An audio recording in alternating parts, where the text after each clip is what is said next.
It has been pretty much snowing or raining nonstop since we've been in here in town, which means it's probably all snow up at the higher elevations in the mountains. And I know that they've gotten definitely more than a dusting. I know that we could road walk from here, from East Glacier, and have a completely safe walk to finish and to have the THRU-HIKE, and for me and Perk, the Triple Crown.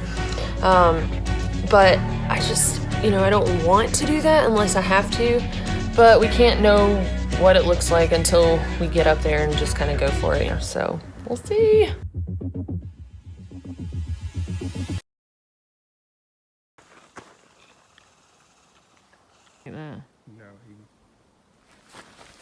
Here we are in Glacier, first night, about to night hike. Oh boy. Oh, the weather outside is frightful, but the fire is so delightful. As long as you love me so, Glacier, let it snow, let it snow, let it snow.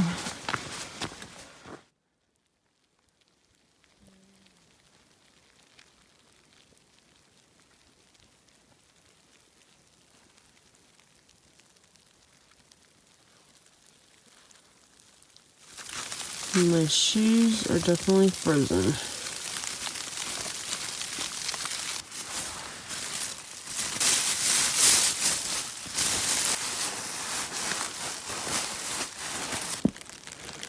Aaron, your tent's got something on it. Yeah? Yeah.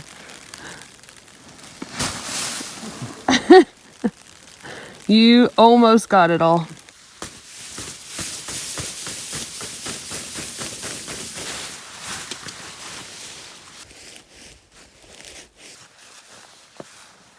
Chipmunks are hungry too, I reckon. Well, I'm relieved to see, at least here recently, that there are no grizz prints or any bear prints here. So they weren't dancing around trying to get our food all night. That's kind of comforting, because apparently this is a high frequented grizzly area. Oh my God, there was a bear. Holy crap. Well, just as I was rounding this corner to leave the camping area, and over there by where the yellow sign is, it's like bear warning, there was a brown bear walking down that path over there past the sign, and it just like moseyed on down the trail. But whew, that'll get your blood pumping early in the morning. And how accurate is that sign? So that's where the bear I just saw disappeared down that trail, and I have to go this way, but apparently he or she came through right here. You can see the tracks going down that trail. I'm not gonna go down there, but this morning a lot more snow has fallen and is on the ground and is actually covering the trail, but you can still tell where it is so far. We do have to go up and over a pass today, but I'm hoping it won't be too much deeper than it is right here at this elevation, but we'll see. Aaron says that this looks ridiculous and that it looks made up.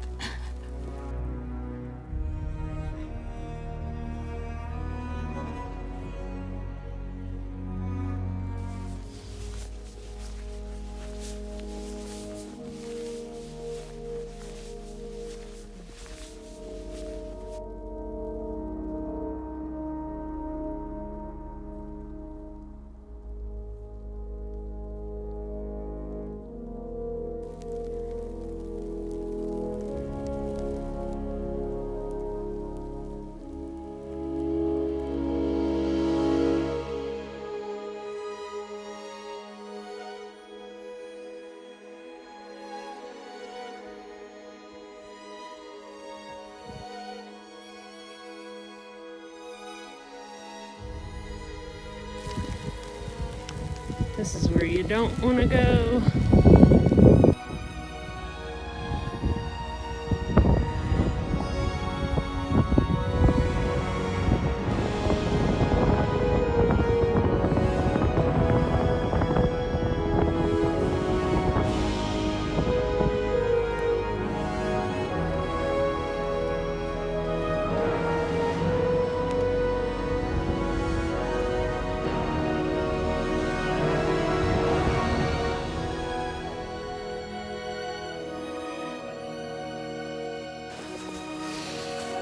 We did not beat the snow to Canada again.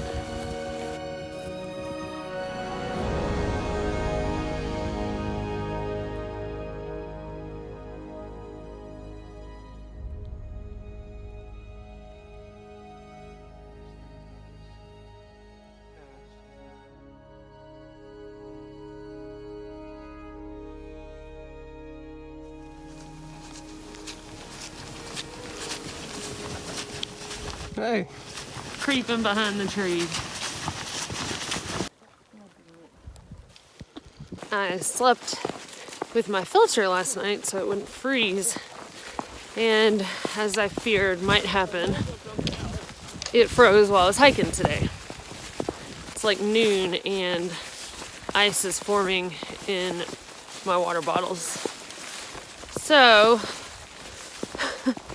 I mean, I could have put it in a Ziploc baggie and kept it in my coat. Probably should have, but I didn't. And now I'm just gonna try to be smart about where I collect water from. So there was a lake outlet earlier, and I decided not to drink that water. But there was a small stream earlier, which I'm not crazy about, but have to have something to drink. So anyway, luckily, Giardia usually takes about 2 weeks to kick in, and I should be done by then. So I'm just gonna go with that. But for anybody hiking this late in the season on one of these trails, it would be smart to maybe do Aquamira instead, or protect your sawyer better, like, you know, on your body. Aaron has a friend that's following him. We're calling it the meatball. It looks like, I don't know, like he snagged a, did you say it was a pine cone? I don't know what it is. Looks like he snagged a tiny pine cone and it's just collecting snow and ice. It looks like it grew a tumor. It's not a tumor. It's a ball and chain. We are here at a campsite and I am hiding out in the privy because the snow has fallen outside and has not stopped all day. Really, I don't think it's stopped for a second since last night while we were night hiking, and we made it up and over the first pass. It got a little scary because it just got whited out. And if one of the guys got too far ahead or too far behind, like I could barely see them. Honestly, it would be pretty tempting to just stay here for the night. We're all exhausted after going up and over that pass, but we know that right now we're between two passes. So 2 Medicine was a bailout point before we went over this first pass. And there's a road that will be a bailout point once we get over the next pass. But if we stay in the middle of the 2 passes and it just keeps dumping snow, then I can't even imagine how bad the second pass is going to be. So this is one of those instances where it's easy to do what feels good in the moment. Like, we're freezing and that was tough and exhausting, and we would like to stop and be warm in our tents right now. But the smartest thing for long term and probably safety wise, we hope, is to go ahead up and over the second pass. Judging from the first pass, I assume the second one will probably be close to the same, and with the snow not stopping, probably whiteout conditions again. But again, we just don't know how much snow it's going to dump, and we would rather go ahead and tough through and get over the second pass today than be stuck in between and, you know, then who knows what.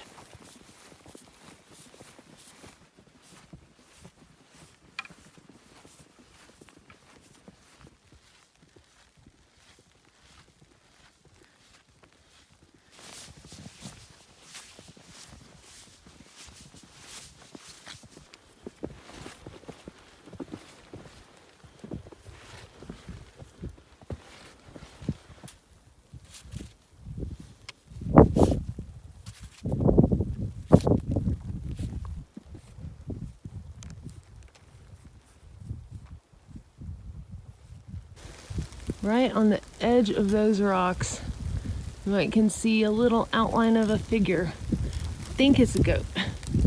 Think. Peekaboo! You wondering what these crazy people are doing? Us too.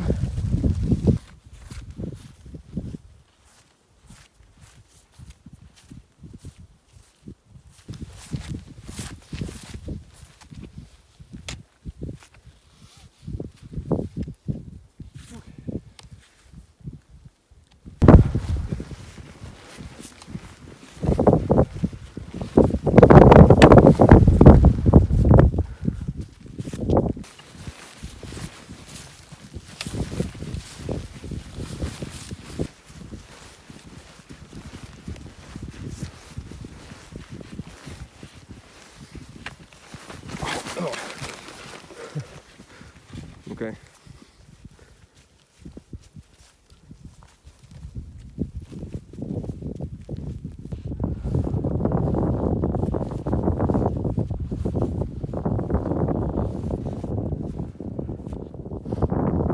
Oh, it's dark. That's dehydration. Yeah.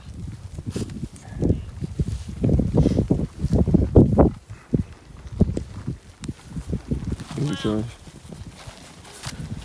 It ate my legs.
Yesterday got pretty scary. That second pass, well, really both of them were just downright dangerous. And once we got to the other side, in some places it was like hip deep. We were falling a lot because it's hard to see what's under the snow, so it was just very miserable, very cold, very dangerous. Knowing that we could have road walked from East Glacier Village, I mean, we're probably idiots for trying to take the trail anyway, but you know, I just really wanted to be able to finish at Waterton Park after that adventure yesterday.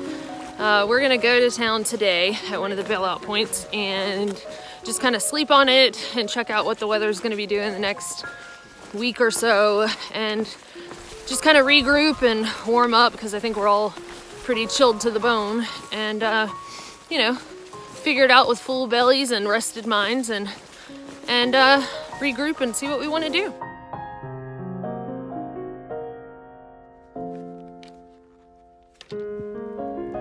First thing this morning, you know, I ran outside, and yeah, there's a lot of snow here in town at lower elevations, so I know up in the mountains there's probably even more than they were predicting. We were hoping maybe there would even be a window where things might warm up in a few days, but there's like not even a window where it's gonna not precipitate for a few days. This is where on a through hike you have to calculate the risk. You know, I certainly have taken many risks on my through hike, but the CDT is a different trail, and like I've said from the beginning, it's kind of a create your own adventure trail.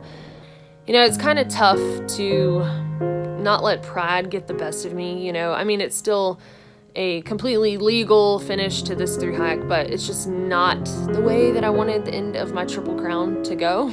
I think in the end, you just have to keep in mind, you know, what is the ultimate goal? And for me, the ultimate goal was getting to Canada and completing this through hike. And you know what? I've got my friends, I have my health, and I'm about to have the Triple Crown. We've only got 8 miles to Bab, where we're stopping, and then tomorrow we'll have 19 to the border, and that'll be it.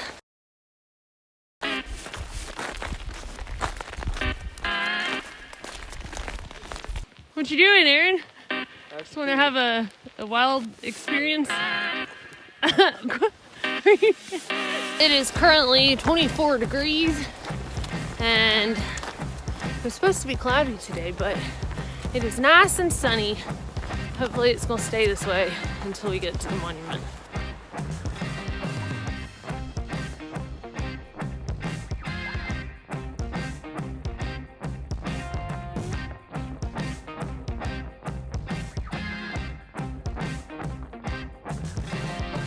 This man on a four-wheeler just pulled up and told us that everybody is watching us. Didn't he, Perk? I think it is. Are you watching us too? We are in the short rows. We've got about 2 more miles until we hit the Canadian border, and honestly, it doesn't feel really real. I don't know, it's been like a long time coming. It's been, I mean, 6 months for this trail, but 3 years since I started the goal of the Triple Crown. And I mean, I kind of believe it just because my face is numb, and I mean, I feel like if you're in Canada, your face probably feels numb around this time of year, so. But yeah, I don't know, it's just about to be done, and tomorrow I don't have to get up and hike again. And it's just kind of a crazy feeling that I think can't be explained until you do something like this. And I mean, the exploring won't be done, and the adventuring or anything like that, but this particular goal is about to be successful, as long as I don't get hit by a car between now and the border. But it's just, yeah, something that can't be explained and can only be experienced, I think.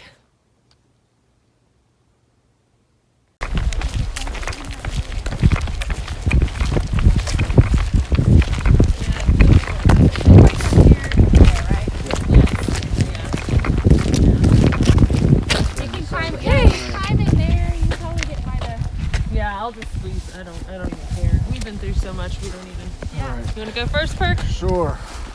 Hey.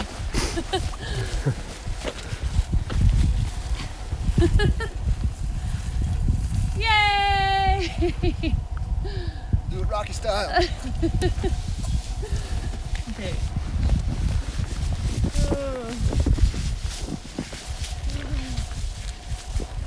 I said once I touch this, I'll no longer not be a triple crowner.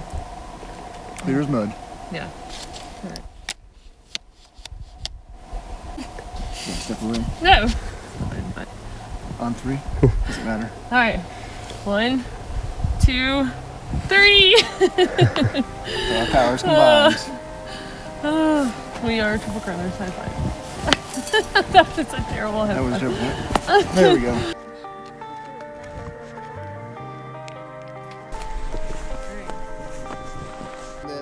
All right, this is Aaron's moment. I don't know how to wear a crown. I ain't never worn one of these things in my life. It's a little warmer this time. Yeah, boom shakalaka. I think when I originally set out on my first through hike on the Appalachian Trail that I thought maybe I would find all the answers for at least my life. You know, I would know what I was gonna do and know my exact plan and figure out, you know, just more answers. And I don't think that the Triple Crown has even gotten me all the answers, and that really it would give anybody all the answers. But I think it certainly has allowed me room to change and to learn and to grow as a person. I learned to overcome fears, to calculate risks, to be humbled by nature and roll with the punches, and to turn the negativity of naysayers into fuel to allow me really to believe in myself. Because anytime you want to do something in life, there will often be people that will tell you you can't, you're not strong enough, you're not brave enough, you're not tough enough, you're not smart enough. But the only person that you need to believe in you to be successful in your life is yourself. And while I'm absolutely thrilled to be a triple crowner, and the destination has driven me throughout the past 3 years, I do have to admit that the ups and downs of the journey is what makes the destination so sweet.